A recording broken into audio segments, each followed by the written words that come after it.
Assalamualaikum warahmatullahi wabarakatuh.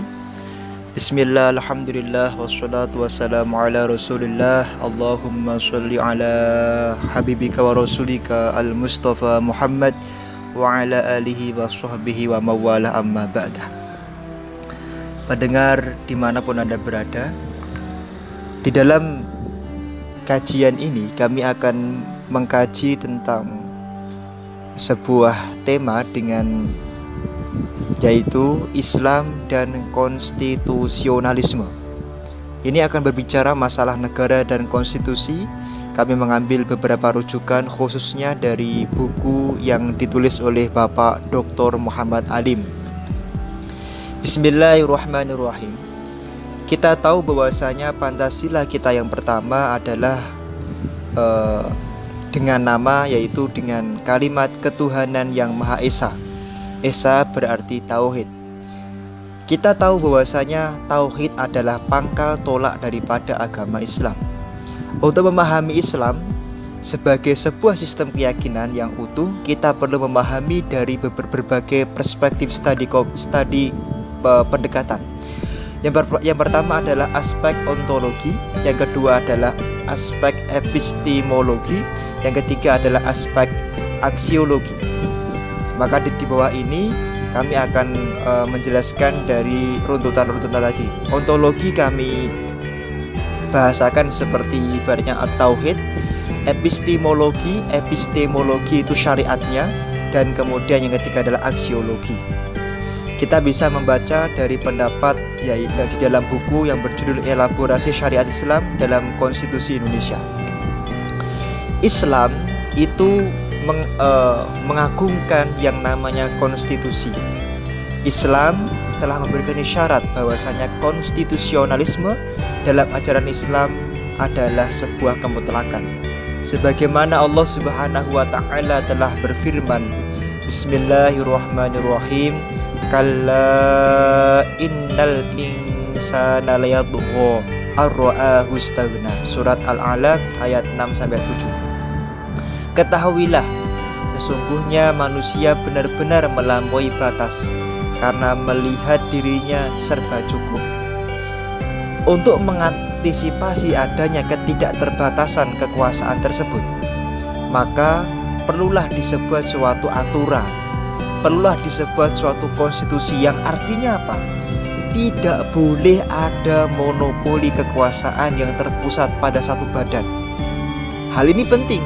Kenapa? Mengingat kecenderungan manusia adalah manusia yang selalu melampaui batas. Maka Allah memerintahkan kita untuk selalu bermusyawarah dengan dalil surat Ali Imran, wasyawirhum fil amr, dan bermusyawarah kalian semuanya dalam setiap yaitu urusan. Kemudian Allah mengatakan juga wa amruhum syura bainahum, sedang urusan mereka dengan musyawarah itu adalah diputuskan. Di dalam syariat Islam, hal-hal yang mengangkut kepentingan bersama haruslah dijalankan melalui musyawarah. Sebagaimana dikatakan Hasbi As-Siddiqi, beliau mengatakan bahwasanya asyura makna adalah salah satu prinsip Islam yang menentang kediktatoran, yang menentang sebuah totaliter pemerintahan. Absolutisme pemerintahan, absolutisme kekuasaan hanya milik Allah Subhanahu wa taala. Maka kita bisa membuka di dalam tafsir Al-Marohi yang dikarang oleh Imam Al-Marohi yang berjudul Tafsir Al-Qur'anul Karim, juz 25 halaman 94. Kemudian pemerintah musyawarah ini di dalam perspektif Islam tidak hanya menyangkut untuk masalah bersama saja, juga diperintahkan untuk masalah politik, ekonomi, sosial, dan lain sebagainya, atau hak ekosop, yang mana kita telah mengetahui telah ditulis di dalam ACCPR dan ACCPR. Tetapi juga Islam memerintahkan kita untuk bermusyawarah di dalam yaitu urusan rumah tangga, yaitu urusan suami dan urusan istri, sebagaimana telah disebutkan di dalam surat Al-Baqarah ayat 233. Kemudian telah juga disebutkan di dalam surat Al-Hadid ayat 57, surat 57 ayat 25 Allah mengatakan laqad arsalna rusulana bil bayyinati wa anzalna ma'ahumul kitaba wal mizana liyaquman nasu bil qist. Yang artinya wallahu a'lam bimuradi. Sesungguhnya kami telah mengutus rasul-rasul kami dengan membawa bukti-bukti yang nyata, dan telah kami turunkan bersama mereka Alkitab dan neraca atau keadilan supaya manusia dapat melakukan keadilan. Marilah kita semuanya berkaca kepada Khalifah Umar yang telah melakukan pemecahan dalam kekuasaan. Ada sebuah buku yang berjudul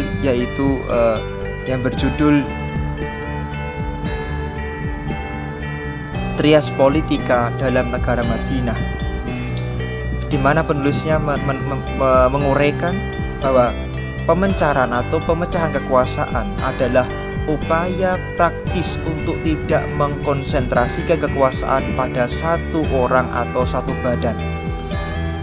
Dan tujuan daripada pemecahan kekuasaan itu pada dasarnya adalah untuk menghindari kesewenang-wenangan pemerintahan. Hal ini juga merupakan daripada tujuan adanya konstitusionalisme dalam suatu pemerintahan negara. Maka Profesor Jimli Asidiki mengatakan di dalam bukunya, dipahami dengan cara ini, maka konstitusionalisme seperti halnya setiap tata hubungan negara dan masyarakat lebih merupakan masalah pembagian kekuasaan dan wewenang. Jadi beliau sangat memperhatikan itu. Tidak boleh orang kemudian mengatur semua urusan, harus dibagi. Semua organisasi termasuk negara pada dasarnya bersifat memaksa dalam berbagai bentuknya. Jadi ada justice system di sana yang harus kita ketahui. Dari tekanan halus dan persetujuan diam-diam sampai pada kebrutalan terang-terangan dan penyerahan kekuasaan. Salah satu pakar hukum yaitu Daniel S. Leff di dalam bukunya Hukum dan Politik Indonesia, Kesinambungan dan Perubahan, beliau mengatakan bahwa kita dilarang untuk melakukan kebrutalan di dalam pemerintahan dan kekuasaan dan memaksa kehendak kepada orang lain. Kemudian di dalam buku yang lain, Jimli Asidiki, Profesor Jimli mengatakan untuk tujuan to keep the government in order itu diperlukan pengaturan yang sedemikian rupa sehingga dinamika kekuasaan dalam proses pemerintahan dapat dibatasi dan dikendalikan sebagaimana mestinya. Dari sini kemudian bisa kita ketahui bahwa konstitusi negara, konsep tata negara penting sekali untuk kita pahami. Maka gagasan mengatur dan membatasi kekuasaan ini secara alamiah muncul karena adanya kebutuhan untuk merespon perkembangan peran relatif kekuasaan umum dalam kehidupan umat manusia. Sekarang sudah waktunya kita memiliki konstitusi.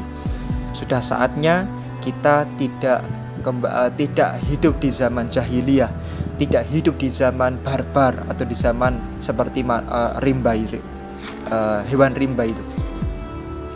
Kemudian pada masa pemerintahan Khalifah Umar bin Khattab sebenarnya telah terjadi pemecahan kekuasaan. Artinya apa? Pemecahan kekuasaan, dekonsentrasi, desentralisasi, sentralisasi itu tidak ada di zaman sekarang saja. Di zaman Khalifah Umar sudah ada. Misalnya kekuasaan pembuatan undang-undang di zaman Sayyidina Umar itu dipimpin oleh Majelis Syuro, kemudian Majelis Sahabat dan Majelis Syuyukh. Kita bisa melihat di dalam beberapa buku yang mengatur masalah itu, yang telah menjelaskan masalah hal tersebut itu. Apa yang dimaksud dengan Majelis Sahabat? Majelis Sahabat itu adalah majelis yang mana berisi oleh sahabat-sahabat. Majelis Syuyukh itu majelis yang berisi para orang-orang tua. Majelis Syuro itu majelis untuk bermusyawarah. Kemudian kekuasaan kehakiman itu di zaman Sayyidina Umar dipegang oleh yaitu hakim. Kalau negara kita kekuasaan kehakiman ya dipegang oleh Mahkamah Agung, Mahkamah Konstitusi dan Komisi Yudisial. Kemudian kekuasaan eksekutif itu dipegang oleh yaitu khalifah. Jadi sistem pemerintahan negara Indonesia ini sebenarnya sudah seperti atau mirip dengan apa yang dibuat atau dikonsepkan oleh khalifah, yaitu Sayyidina Umar bin Khattab, mertua Nabi Muhammad SAW.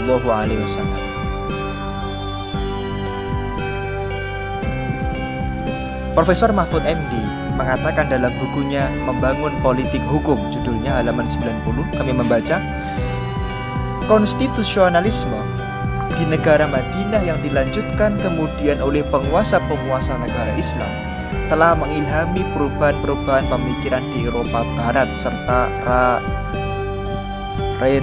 Renaissance. Jadi orang-orang Barat, negara-negara Barat meniru daripada konstitusi Madinah sebagai rujukan mereka di dalam bernegara atau menjalankan konsep ketatanegaraan mereka. Sejak zaman Yunani bahkan hingga zaman kontemporer, para filosof-filosof itu selalu menumpahkan pikiran mereka dalam menata hubungan antara manusia, masyarakat, dan negara. Intinya adalah gak ada yang namanya kekuasaan lebih, absolutisme gak ada. Gak ada yang mukroh dan ikroh, yang dipaksa dan memaksa, gak ada. Semuanya memiliki hak yang sama dalam pemerintahan. Mengenai masyarakat dan negara, meskipun oreanya berbeda, mereka sependapat. Jadi para filosof itu, para filosof barat ya, para profesor dari barat, kemudian walaupun mereka itu dalam istilahnya berbeda, tapi intinya sama dengan Piagam Madinah. Maka ada sebuah buku, ada sebuah makalah dari S2 UII yang berjudul Dasar Konstitusional dan tentang HAM Indonesia, di mana di sana ditulis oleh Maurice Duverger bahwa dalam semua gerombolan sosial, dari yang paling kecil sampai yang paling besar, yang paling primitif sampai yang paling maju, yang paling lemah dhaif sampai yang paling qawi, yang paling kuat, dalam gerombolan itu timbul perbedaan pokok antara orang-orang yang memerintah dengan orang-orang yang diperintah. Artinya apa? Kalau sampai pemerintah mengambil kebijakan, kemudian masyarakat berbeda pendapat, itu hal biasa. Jangan kemudian lantas mendirikan negara sendiri, mengatakan negara tauhid, mengatakan negara sesat. Ini bukan ajaran daripada syariat Islam. Bahkan orang barat pun menolak daripada pendapat konsep itu semuanya. Maka ketika ada kesalahan, ketidakpasan dari pemerintah dalam memerintah, kita pun telah memiliki mekanisme konstitusional ini. Kita punya undang-undang Mahkamah Konstitusi, kita pun bisa ya namanya judicial review, executive review, dan lain sebagainya. Itu bisa kita lakukan untuk yaitu menasihati, menyampaikan aspirasi kepada pemerintah sesuai dengan cara-cara yang konstitusional. Kekuasaan merupakan kemampuan seseorang atau sekelompok orang untuk memberikan pengaruh kepada orang lain, sehingga tingkah laku orang tersebut itu sesuai dengan apa yang kita inginkan, yaitu kita yang memiliki kekuasaan. Kita bisa melihat para pendengar yang dimuliakan oleh Allah, kami membaca dari sebuah buku yang berjudul Wajah Peradaban Barat yang ditulis oleh beliau Bapak Adian Husaini, bahwa pada abad ke-7 Allah Subhanahu wa Ta'ala telah menurunkan surat Al-Alaq, yang mana Allah memerintahkan manusia untuk bersungguh-sungguh dan tidak boleh melampaui batas. Kita diperintahkan berikhtiar, al-insanu bitafkir, bitakhyir.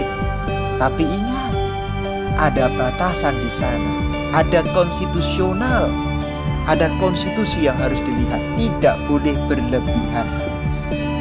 Allah tidak suka kepada orang yang musrif, orang yang berlebihan. Kemudian apabila melihat dirinya serba kecukupan, mereka kemudian merasa, wah, saya orang yang paling berkuasa, saya orang yang paling memiliki justice system, memiliki hak untuk mengatur orang. Kemudian peringatan ini terbukti ketika gereja merasa serba cukup lalu melakukan tindakan korupsi. Pada tahun 1887 kita melihat seorang pakar Lord Acton seakan-akan menyindir pemerintah yang mana kekuasaannya dianggap sangat absolut, yang mana kekuasaan dunia dikuasai oleh yaitu gereja. Bahkan beliau tegas menyurati uskup Mendel Creighton bahwa semua kekuasaan cenderung korup, kekuasaan yang mutlak melakukan korupsi secara mutlak. Kami teringat ketika kuliah di kampus, Bapak Dr. Isharianto dan Bapak Dr. Jatmiko Anom, dosen kami, kemudian memberikan satu teori dari Lord Acton ini teorinya. Kami membaca teori ini, mengambil teori ini juga ada di dalam tulisan beliau, Bapak Adian Husaini, bahwa power tends to corrupt, absolute power corrupt absolutely. Sebuah kekuasaan yang cenderung korup, kekuasaan yang mutlak itu cenderung melakukan korupsi yang mutlak. Maka tidak boleh. Maka syariat Islam dan konstitusi dalam historical background-nya itu menolak yang namanya absolutisme di dalam pemerintahan. Maka perlu dibagi. Pembuat undang-undang itu adalah DPR, DPD, MPR, pembuat undang-undang dasar, yang merubah. Kemudian kekuasaan kehakiman kepada Mahkamah Konstitusi, kemudian kepada Komisi Yudisial dan Mahkamah Agung. Kemudian kekuasaan eksekutif kepada yaitu Presiden dan Wakil Presiden serta para pembantu-pembantunya, dibantu oleh yaitu para menteri sesuai dengan Supreme of the Land negara kita. Maka tidak boleh ada yaitu satu tangan kekuasaan. Jika manusia merasa dirinya serba cukup, punya massa, punya kekuatan, punya militer, punya ekonomi dan lain sebagainya, maka rasa serba cukup itu akan cenderung membuat manusia merasa bebas serta ingin melakukan apapun yang dia ingin lakukan. Sebagaimana Fir'aun yang mana karena dia merasa hebat. Kita bisa melihat beberapa tafsir Al-Quranul Karim, bisa melihat tafsir Tobari, bagaimana seorang Fir'aun itu sangat sombong, otoriter. Kita bisa melihat Rahwana dan lain sebagainya yang otoriter.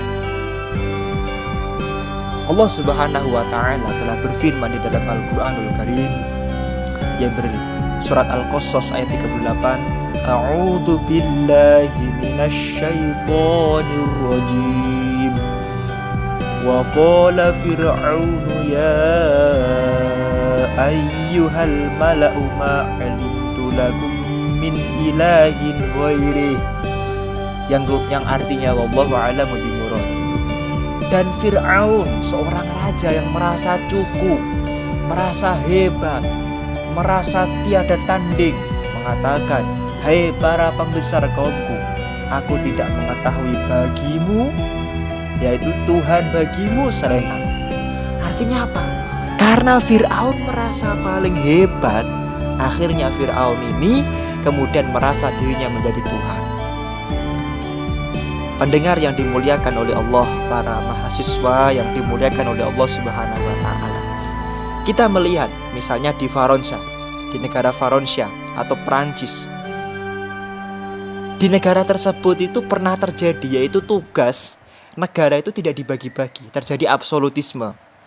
Di mana peraturan perundang-undangan, kemudian pembuatannya maksud saya, peradilan, pemerintahannya itu hanya diputuskan oleh satu orang, yaitu seorang raja.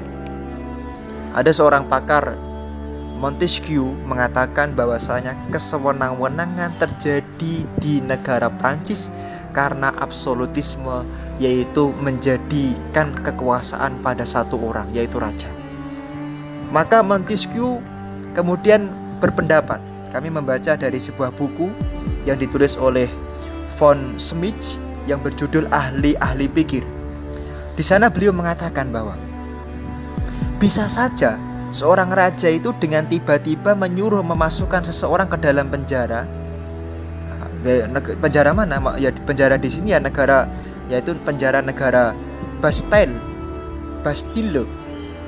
untuk waktu yang tidak tertentu, dengan alasan yang tidak jelas, dengan surat yang tidak jelas.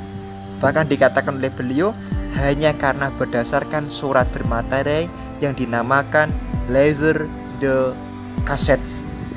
Ini adalah sebuah ketidakadilan dan Islam menolak itu semuanya. Negara, konstitusi negara kita, Supreme of the Land, negara kita menolak itu semuanya. Teori tata negara tidak membenarkan adanya kekuasaan yang terpusat pada satu orang. Saat itu Raja Prancis yang namanya Louis yang ke 14 yang bertahta tahun 1638 sampai 1715 mengatakan bahwasanya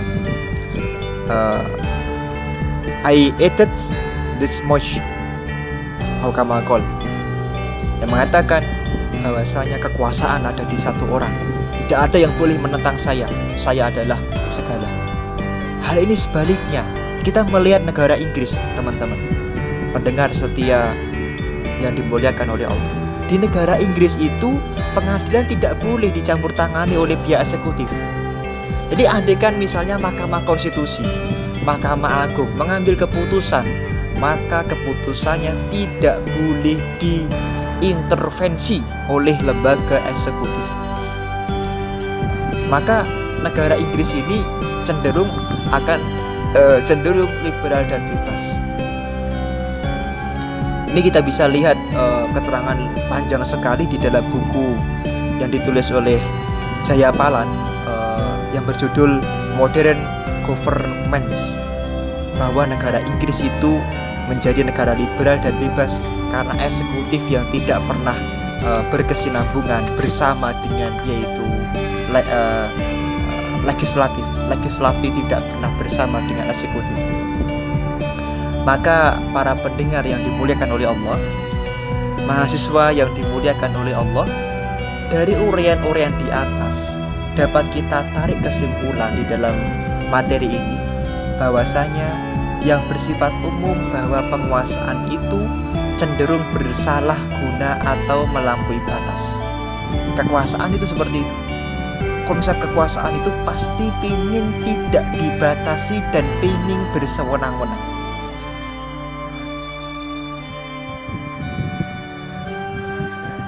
Maka Nabi Muhammad Shallallahu Alaihi Wasallam sebagai seorang nabi dan seorang negarawan yang luar biasa, beliau selain bertindak sebagai kepala negara juga bertindak sebagai kepala pemerintahan.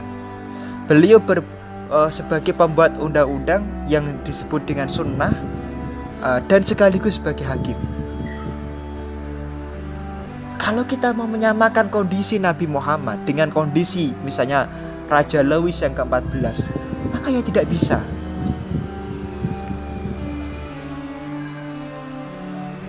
Ada raja-raja, ada pemikiran di zaman sekarang yang menginginkan adanya yaitu konsep satu kekuasaan yang tidak bisa, karena tidak ada orang yang sesempurna zahir batinnya seperti Nabi Muhammad Shallallahu Alaihi Wasallam. Maka dalam hal ini kekuasaan yang absolut atau terpusat pada satu golongan, satu orang, satu badan adalah sebuah kekuasaan yang tidak demokrasi, tidak sesuai dengan yaitu Nabi Shallallahu Alaihi Wasallam. Keberhasilan Nabi Muhammad, kenapa beliau tidak sewenang-wenang? Kenapa beliau tidak tidak melampaui batas? Ada sebuah penelitian di dalam yaitu sebuah buku tentang Piagam Madinah yang ditulis oleh seorang pakar yaitu Bapak Soekarjo, bahwa kunci Nabi Muhammad Shallallahu Alaihi Wasallam tidak sewenang-wenang dan tidak melampaui batas, walaupun beliau sendiri sebagai hakim, eksekutif dan sebagai yudikatif, sebagai legislatif, karena adanya sebuah konstitusi, adanya sebuah batasan, yaitu Piagam Madinah.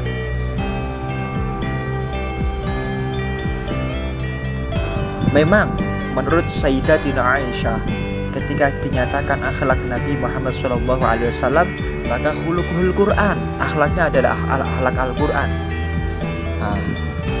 Makanya karena akhlaknya Nabi Muhammad itu akhlak Quran, maka perlulah adanya suatu musyawarah. Sebagaimana Profesor Quraish Shihab, seorang ahli tafsir, mengatakan bahwasanya masalah politik, ekonomi, sosial, dan pertahanan keamanan dan sebagainya, sehingga Nabi Muhammad SAW terkenal sebagai seorang pemimpin yang demokrat, seorang teknokrat yang sangat handal, dan bukan seorang yang otoriter. Ini kenapa? Karena Kanjeng Nabi adalah orang yang selalu mengutamakan musyawarah di dalam banyak perkara. Kemudian para pendengar, para mahasiswa yang dimuliakan oleh Allah, selain itu di dalam teori nomokrasi Islam, kekuasaan itu adalah suatu anugerah dari Allah Subhanahu wa taala. Artinya kekuasaan itu bukan didapatkan karena usaha, tapi karena amanah, karena takdir dari Allah dengan wasilah, yaitu usaha tadi. Al-insanu bitakhyir. Kita hanya bisa berikhtiar, tapi Allah yang mentakdirkan. Maka manusia wajib untuk memelihara dan melaksanakan amanah itu sebaik-baiknya sesuai dengan Al-Quran dan Sunnah. Seperti itu. Maka seorang pakar, yaitu Bapak Montesquieu, Profesor Montesquieu, yang sangat populer, maka beliau menyatakan suatu pendapat di dalam bukunya Profesor Duverger, bahwasanya perlu adanya kekuasaan membatasi kekuasaan. Jadi sebuah kalimat yang aneh ini. Kekuasaan membatasi kekuasaan. Ini dalam teori tata negara jelas aneh. Kekuasaan kan ya tidak bisa dibatasi, tapi beliau mengatakan kekuasaan itu harus dibatasi dengan kekuasaan. Artinya apa? Pemecahan kekuasaan itu haruslah terjadi. Kalau kekuasaan dipegang oleh satu orang, maka kekuasaan itu akan bersifat absolut, bersifat otoriter. Maka perlu ada pembatasan kekuasaan oleh kekuasaan yang lain. Eksekutif tidak boleh sendiri, harus ada yudikatif, harus ada legislatif, dan sebaliknya. Maka ada sebuah buku yang sangat luar biasa yang ditulis oleh seorang pakar namanya Taib, yang berjudul Teori Hukum, The Law of Theory, yang mengatakan bahwasanya istilah konstitusi berasal dari bahasa Prancis. Kita tahu, sering saya sampaikan di dalam muka kuliah umum, perkuliahan, bahwa dari kata konstituen yang berarti membentuk. Pemakaian istilah konstitusi yang dimaksudkan ialah pembentukan suatu negara atau menyusun dan menyatakan suatu negara. Artinya apa? Konstitusi adalah segalanya dalam suatu negara, sebagaimana Nabi Muhammad Shallallahu Alaihi Wasallam. Kemudian dalam bahasa Belanda, konstitusi itu bermakna dari bahasa grondwet. Grond itu artinya dasar atau tanah, wet itu artinya undang-undang. WET. Kemudian ada sebuah buku yang cukup menarik juga, Profesor Miriam Budiharjo. Beliau menulis buku tentang dasar-dasar hukum.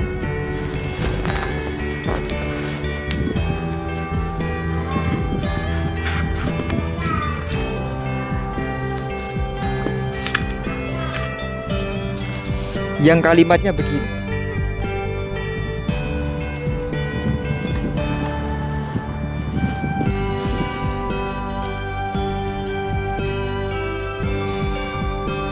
dalam bahasa Latin, konstitusi merupakan gabungan dari dua kata, dari kata cum dan statute.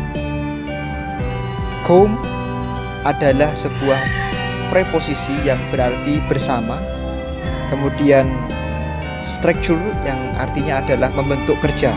Artinya apa? Konstitusi itu adalah membuat sesuatu agar berdiri atau mendirikan serta menetapkan. Dengan demikian, bentuk tunggal konstitusi berarti menetapkan sesuatu secara bersama-sama, dan bentuk jamaknya constitutions yang berarti adalah sesuatu yang ditetapkan. Seorang pakar hukum yang bernama Sri Sumantri Martosuwigno mengatakan bahwa sebenarnya konstitusi itu dengan undang-undang dasar sama itu. Jadi kalau kita ingin berbicara konstitusi, maka undang-undang dasar negara kita itu ya sudah konstitusi. Artinya bisa kita jadikan landasan untuk mengatur negara Indonesia tercinta ini, begitu maksud kami. Akan tetapi di dalam perpustakaan Belanda ternyata konstitusi itu berbeda. Kenapa? Karena konstitusi itu lebih luas daripada undang-undang dasar itu sendiri. Bahkan seorang pakar hukum Belanda, Van Apeldoorn, menulis di dalam bukunya bahwasanya konstitusi itu terdiri dari selain undang-undang yang mana tertulis, yaitu written, dan juga undang-undang dasar yang tidak tertulis. Makanya gagasan konstitusionalisme adalah gagasan untuk membuat konstitusi berfungsi membatasi kekuasaan pemerintah sedemikian rupa sehingga penyelenggaraan kekuasaan tidak sewenang-wenang, dan dengan demikian diharapkan hak-hak warga negara akan lebih terlindungi. Artinya apa? Hak-hak itu muncul karena ada konstitusi itu sendiri. Dengan adanya konstitusi, maka hak setiap warga negara akan lebih terjamin, tidak akan dilanggar oleh orang yang lain, sehingga akan lebih muncul yang namanya ketentraman, kebaikan, dan keberkahan dalam hidup. Di dalam buku Hukum Tata Negara yang ditulis oleh Bapak Profesor Muhammad Kusnardi bersama dengan Harmaili Ibrahim, beliau mengatakan bahwa pada tahun 1215 Raja John dari Inggris dipaksa oleh beberapa bangsawan untuk mengakui beberapa hak mereka yang kemudian dicantumkan dalam Magna Carta, artinya piagam besar. Meskipun belum sempurna, Magna Carta di dunia barat dipandang sebagai permulaan dari gagasan konstitusionalisme serta pengakuan terhadap kebebasan dan kemerdekaan rakyat. Artinya apa? Di negara barat yang namanya kekuasaan rakyat itu, kemerdekaan berpendapat adalah telah ada di sejak zaman, yaitu tahun 1215 oleh Raja John di dalam Magna Carta. Kemudian ada pendapat yang lain. Apa itu konstitusionalisme? Menurut seorang pakar, Profesor Karl Friedrich, di dalam buku Teori Hukum, beliau mengatakan bahwasanya konstitusi adalah gagasan bahwa pemerintah merupakan suatu kumpulan kegiatan yang diselenggarakan oleh dan atas nama rakyat, tetapi dikenakan beberapa pembatasan yang